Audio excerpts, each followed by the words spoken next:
Welcome to Essex County College Community Education Forum. I'm your host, Alfred Bundy, and also the Executive Director of Institutional Advancement here at the college.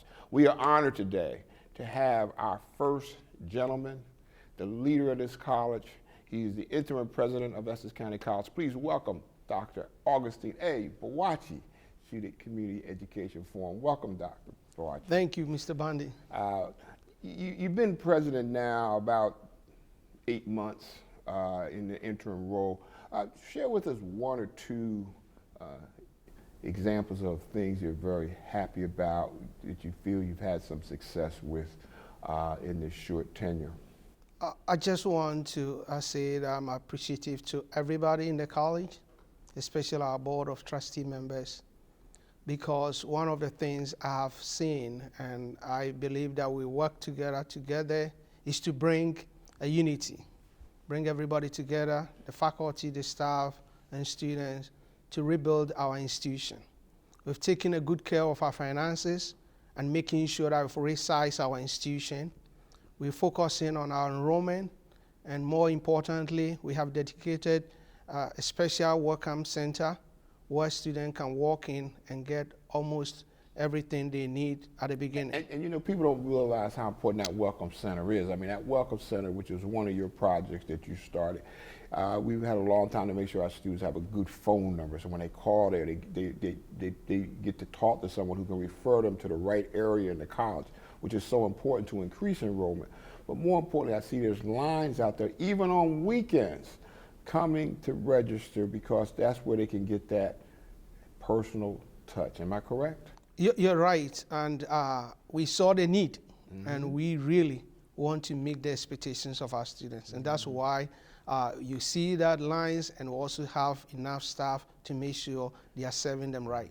I have to let people know now, you're actually my boss, and you have us working hard on all kind of projects. But let's talk about something that you see in the next month or two that you want to also make sure. We may not have gotten there yet, but some of the things that you were looking forward to also achieving in the next few months. There are multiple things when it comes to the academic affairs. We're working on our catalog. We want to make sure we have our academic master plan. We're working with your team to make sure we have very effective marketing plan. When it comes to students retention, we're working on mentorship program. But most importantly at this stage, because we don't have many students on campus because of the COVID, we're taking opportunity to do a number of capital projects, including bathroom renovation. We are also doing the concrete sidewalk project. When you come and see our new Center for Learning and Teaching Excellence Center, you will love it. Oh, it's absolutely beautiful. Of course, I've been there. And so these construction projects, we've been able to kind of manage them now because there's less people in the building. You're right. In some cases, we've been able to accelerate them and get them done just a little bit faster. So when the students come back, everything is ready. Yeah. Everything, it's going to be new. Yeah, they're going to come and see a new Essex County College. Beautiful. You know, recently we had two great students, Ann Ableson and Joseph Rivera, who made the All-USA New Jersey academic team, which is really quite an honor. What do you want to say about these two students? I know we have many great students. I just want to say, what great recognition. I just want to say that Ann and Joseph are just true examples of the students Essex County College produce. We give them quality education, we motivate them, we work with them on one-on-one, and they have demonstrated that, yes, they've benefited from Essex County College. And as I hear from Anna, Ann wants to be a nurse, and I believe that that's going to come true. Same with Joseph, to become a lawyer. So we're going to have all these professionals coming out of Essex County College soon. Many, many, many thousands of professionals we've had over the years. I want to change gears just a little bit. Governor Murphy was fortunate, something he actually campaigned on, that he would work hard to increase opportunities for students to go to community college free. He made what we had as a pilot program for 2 years. Now it's law that the Community Challenge Opportunity Grant is a law. What does this grant, what does this financial aid mean to Essex County College? I just want to say that one of the biggest challenges that our students face is finance. A number of our students struggle to pay their tuition. Sometimes some people even find it tougher to pay for the accommodation and food. Therefore, giving them this kind of opportunity where they can come to college and not worried about tuition, not worried about fees, but be able to focus on the education, to me, this is a path to social and racial equity. And that's so true, and it's because most of these are low-income students. But you know, you and I had the great pleasure just in the last 2 weeks to participate on a national level at the Association of Community Colleges Trustees National Legislative Summit, which is normally something we would go to Washington, D.C., but this time we did it virtually. But a big discussion with many of the congressional leaders, especially the New Jersey delegation, was using the CCOG model to now possibly become an example to be used nationwide, but it'll be a little different. Explain how that may even help a place like Essex County College even more. Oh, I mean, just to add to what I've said, you want the student to walk in with the mindset that I'm here for education, I'm here for skills.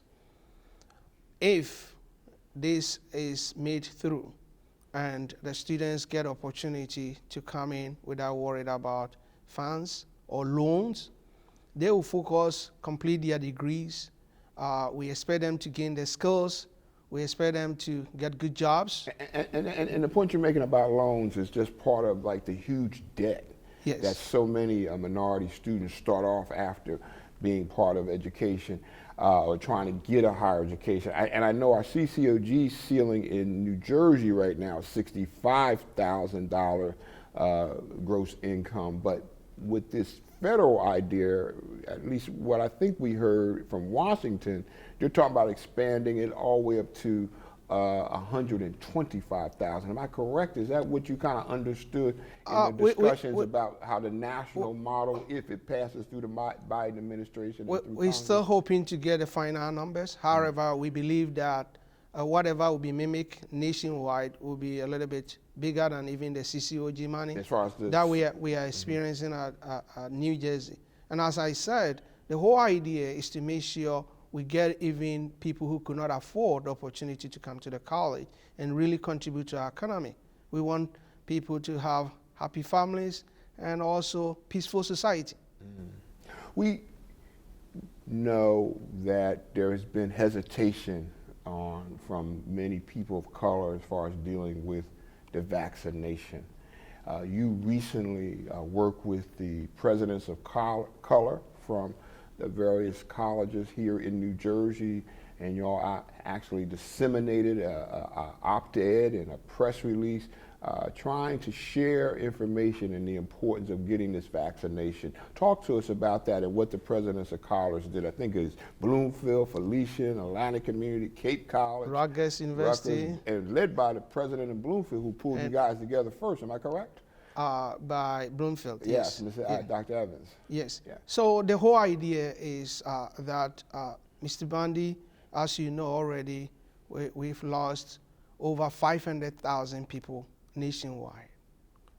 And the COVID-19 is a public health issue. The only way we could truly eliminate COVID is to work together. And that is why we thought that there's the need for us to encourage everybody, especially the black and the brown brothers and sisters, to join this. The reason is that if you get your vaccine, you're protecting yourself and you're protecting others. If I get mine, I'm protecting myself, I'm protecting others. And you actually got the vaccination, right? I mean, I'm just got my dates a few days, but am I right? You've been vaccinated? I got my 2 doses. and I'm fine. How was it? Was the second one, some people say the second one gives you upset stomach or bad headaches. Did you experience any trouble? Fortunately for me, I had no issue. It's just that maybe when you take it, as usual, when you take this vaccine, you feel a little bit more sore here, where you took the place that you took it, and that's all, but not any major issue. And I encourage everybody listening to me that you shouldn't be frightening with the vaccine in terms of the reaction, even though everybody is different. But I believe that we'll all be fine. I love the theme that you presidents of colors put together, standing together to save lives, and what a beautiful, beautiful theme. Before we go, people need to know, our student body need to know, our community needs to go. Tell them how we're practicing or what we're following here as far as dealing with social distancing, CDC guidelines as it relates to this campus and dealing with COVID-19. On our campuses, we have continued educating people. We keep making sure that our doors, we do screening when people are walking in. We keep encouraging people to continue to wash their hands and wear the mask properly. I have my mask here. Because we are sitting far away from one another, that's why you don't see me carrying it. I'm just going to pull it as soon as we leave here. And we'll also make sure that we provided free mask. We've also provided face shield. In terms of other things like providing comprehensive approach to track COVID-infected people. We are doing it seriously, and we're monitoring the numbers to make sure we reduce the spread of the COVID-19 on campus. Well, it's so important. I really want to say during this very difficult period, a time of heartfelt challenges and in some case deep loss, and certainly extraordinary sacrifice, I want to thank you for being our leader and guiding us during this pandemic period and serving our students of Essex County College. So thank you for being here with us. It's an honor, Mr. Bundy, and I thank everybody who is leading the college in different ways to support us. Thank you again, President. Thank you. Please don't you go anywhere. Let's check out our Essex County College Alumni Corner and meet Mr. Diego Cruz Barbano from the class of 2013. Diego is the co-founder of Africa Strong Incorporated. He's doing outstanding work building schools in Zambia and in Uganda.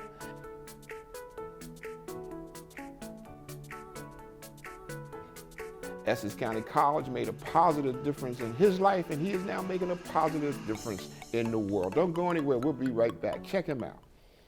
Welcome, welcome, welcome. Hi, I am Diane Watson, a social science major at Essex County College.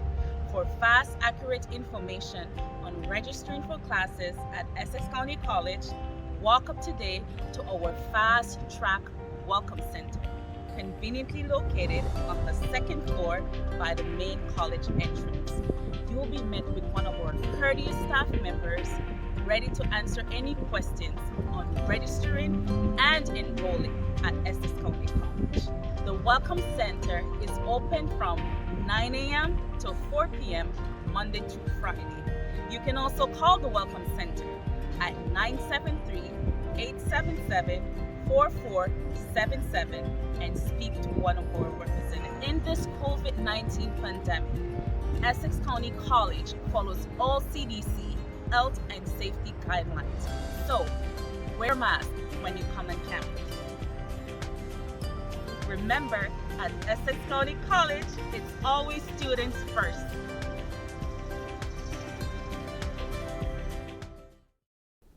Welcome back to the Essex County College Community Education Forum. I'm your host, Alfred Bundy. Our next very special guest is the Executive Director of the Newark Essex Legal Services. Let me get that right. I think it's Essex-Newark Legal Services.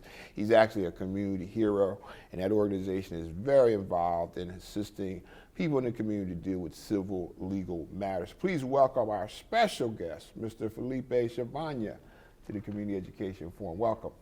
Thank you. Thank you. You know, you were talking to me before we actually started taping a little bit about that you yourself earlier when we first heard about this COVID-19, that you actually had the virus. I was wondering if you didn't mind just sharing a little bit about what that experience was like. I think you actually ended up spending 4 days in the hospital. Talk to me about that. Yeah, so early on, actually it was March 16th, Monday, March 16th, I was in my office, and midday I felt a rush of heat in the room. I didn't even feel it coming from inside of me. It was just, I felt very warm. And I looked outside the window to see if maybe the day had gotten warm outside and people were still huddled in their coats. And so I went to our waiting room to see if people were fanning themselves. And no, everybody was sitting comfortable. So I knew right there I had a problem, picked up my hat and coat, and left the office. I then was home with a fever, like no other fever I had ever experienced, just unrelenting fever for a whole week. And at that point I began, so it's now Monday the 20th, Monday when I began to feel, a week after again I had come down, I began to feel shortness of breath, and so I checked into Overlook Hospital. You checked yourself in? Yes. Okay. And did they very quickly tell you that what they suspected? No, they basically didn't even want to admit me, but because I'm in my 70s, that's probably the only reason they took me. But did they tell you very quickly that they suspected that you had the coronavirus? No, How long did that take? It took, it actually took about a day and a half. Okay, and then what happened? So I'm in the hospital, and no sooner did they allow me in that they gave me a shot in my stomach for what they said was to prevent blood clots. And each of the, what would turn out to be 4 days in the hospital, they gave me a similar shot. And you said that blood clot shot, you were telling me, is quite important, especially for people of color, when you're laying down and you get in a situation where that Right, also... well, that's what they said. They said, we're giving you this, and I said, what is it? And they said, we're giving you this to protect you against blood clots. You'll be laying down. As it turns out, by subsequent research, it was learned that one of the properties of COVID is blood clots. And so it is perhaps that the reason I am alive is that I received these shots. And this was discovered weeks later by a doctor in New York who did a, dissected the brains of COVID victims and discovered they were full of blood clots. Tell me this now, and certainly, so we know that it's important, and maybe people need to know they need to get the blood clots, but tell us some of the other feelings that you experienced. At any time did you lose consciousness, or did you have other type of discomfort besides the fever? I myself did not. What I did feel the last day, actually the last night I was in the hospital, I woke up about 3 in the morning, and my jaw was out of control. My body was shaking. My teeth were hurting from just the slamming. And so it looked like after 10 days of fever, things were getting worse. And within half an hour or so, I got it under control. And that was it. The fever left. And it was the first time that I felt fever-free in 10 days, in over 10 days. So did you have to recuperate more when you went home, or was this the beginning of the end? It was really the beginning of the end. Within, you go home, I've lost over 10 pounds real quick in my couple of days at the hospital. And you go home, your balance is a little bit off, but I was very fortunate that other than the loss of taste, I've had no ill effects. So did you actually have the loss of taste and loss of smell? I believe so. I believe the loss of smell, but certainly the loss of taste. Okay. So to summarize, would you say that this was really quite a dramatic kind of disease that you went Oh through? yes, I am surprised that I survived, and I don't have any complicating conditions other than age, and yet it was a fierce battle between my body and the disease. I am very surprised that I am alive. Well, we're so glad that things worked out and the God shined on you, because we need you to continue to do what you've been doing for a long time. We're going to talk a little bit about that. But before we go into talking about Essex-Newark Legal Services, just what you might want to say to people as far as taking the vaccination. I mean, we mentioned this earlier in our show, but maybe you want to say a word or two how important you think that might be. This is very important because, again, if you look at someone like myself who's enjoyed great health, it was a battle to survive this.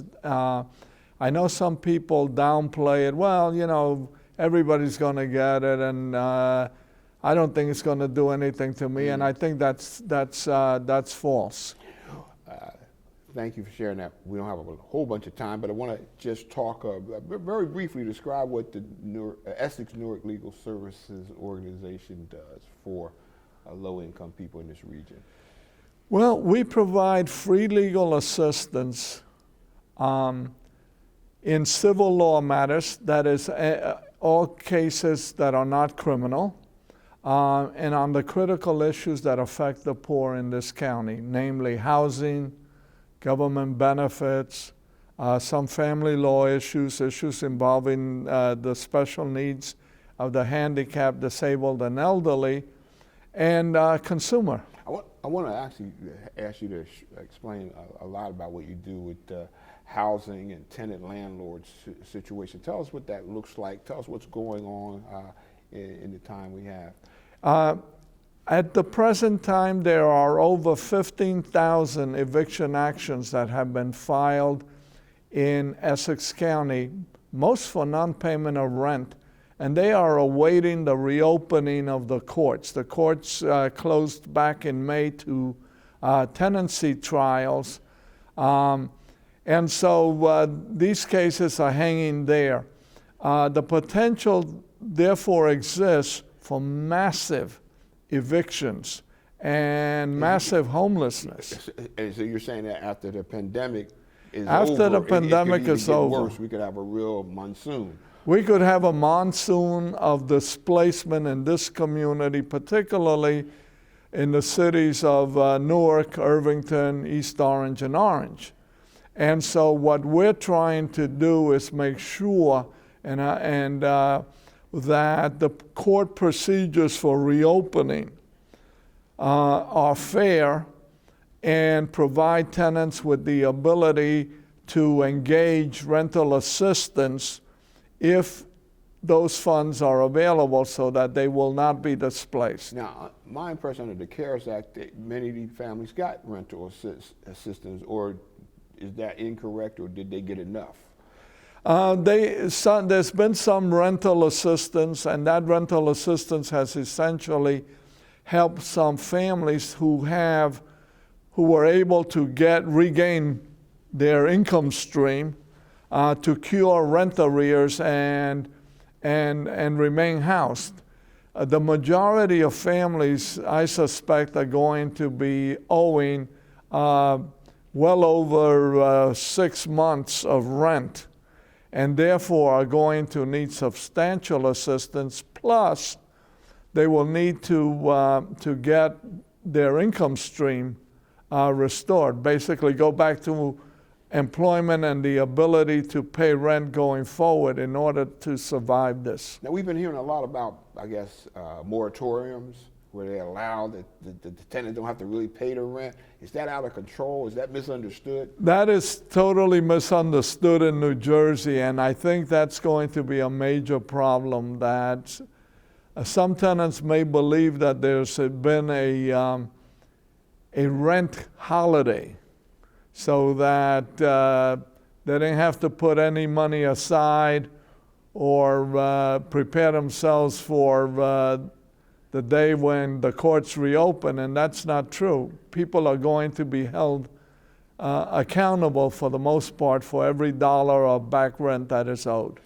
Is there some place where tenants can go and find out about their rights, to understand their rights? Is there a website or a place? And by the way, how do they reach your organization? They can reach us. They can reach us by our website, Essex-Newark Legal Services website, as well as our phone number, 973-624-4500, and we have live persons answering the phone each and every single day. And that's so good to hear, because when you're in stress, you want to talk to a real person. How big is this gap between the rental base and the ownership base? Because we know that impacts the economy in a place like Newark. I understand there's quite a disparity. Right. In the city of Newark, approximately 77% of the residents are tenants.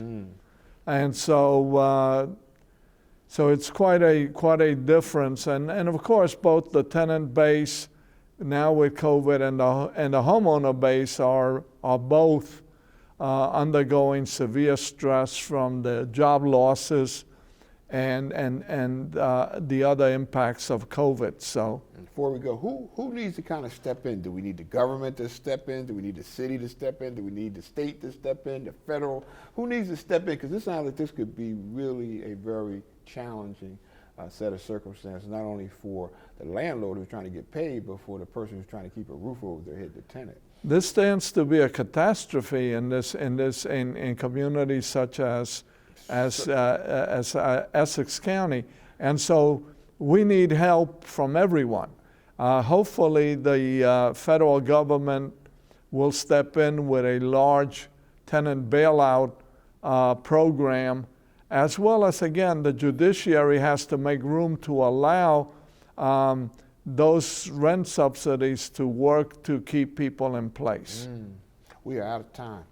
But I can't thank you enough. People don't know you've been doing this work for a long time. We all of us in this community owe you a great debt of gratitude, and also to your organization. And by God, we're so glad that you are on the other side of the COVID experience. So thank you so much. Thank you. Thank you.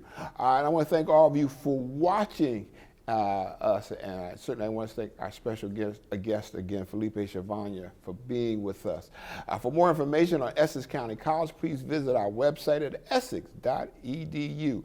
And if you want to see more of our community education forum shows, check us out on Facebook or YouTube.